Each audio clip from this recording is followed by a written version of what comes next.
Ang sarap pala ng ganitong luto sa chicken wings mga mare. Yung tipong hindi mo na siya titigilan at papapakin mo na lang. Ang tawag dito ay chili garlic honey chicken wings. Tara, samahan niyo akong magluto. Bumili lang ako ng 20 pieces ng chicken wings. Nahugasan ko na to. Naglagay lang ako ng 1/2 teaspoon ng iodized salt, 1 teaspoon ng paminta, at 3 kutsara ng cornstarch. Halu-haluin lang natin ito. At kapag nahalo na natin ito ng mabuti, i-rest lang muna natin ito ng mga 30 minutes. And after 30 minutes, pwede na natin itong iprito. Isang beses lang natin itong lulutuin, kaya iset na natin sa malakas na apoy yung ating kalan. Kapag ganito na yung kulay niya, pwede na ito, iset aside lang muna natin. Madali lang naman itong maluto mga mare. Then itatabi lang natin yung mga sobrang mantika. Bali, nakadalawang batch ako ng pagprito. Set aside lang muna natin ito. Kahit isang beses ko lang siya naprito, crunchy pa rin siya mga mare. Tsaka lutong-luto talaga siya, oh. Gumawa naman tayo ng ating sauce.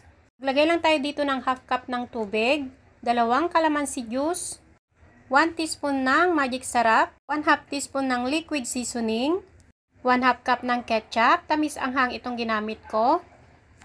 Then, maglalagay din tayo dito ng at 1/4 teaspoon ng honey. Kung wala kayo nito, pwedeng asukal na lang ang gamitin ninyo. Pero syempre, mas masarap pa rin kapag honey ang ginamit ninyo. Pag nahalo na natin ng mabuti, set aside lang muna natin. Mag-isa muna tayo dito ng bawang. Bali, isang buong bawang itong ginamit ko. Lutuin lang natin ito ng ilang minuto. Then, isunod na rin natin yung ating sibuyas. Halu-haluin hanggang sa lumabas na yung kanilang aroma. Sunod, ilagay na natin yung ating 2 piraso na red chili. Kung mahilig naman kayo sa sili, pwede naman kayong magdagdag ng madami. At kapag naaamoy nyo na yung bango ng sili, pwede na natin i-boost dito yung ating sauce na ginawa kanina. Halu-haluin lang natin ito, then isi-simmer lang natin ito hanggang sa ito ay tuluyan ng lumapot. At kapag bumubula na siya ng malalaki, eto na yung time para ilagay na natin yung ating mga chicken wings. Ako mga mare, sinasabi ko sa inyo, itry nyo ito minsan. Ang sarap niyang papakin, kahit nababasa na ako sa kusina, tinuloy ko pa rin itong lutuin kasi natatakam talaga ako. Sabi nga ng anak ko, masarap daw kaya panigurado, magluluto ako ulit nito. Ayan, halu-haluin lang natin ito hanggang sa ma-well coated na yung ating chicken wings.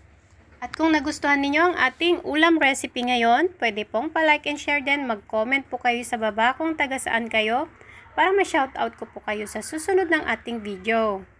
Shout out to all masisipag na OFW at sa ating mga subscribers and non-subscribers. Maraming salamat po sa panonood. Bye everyone!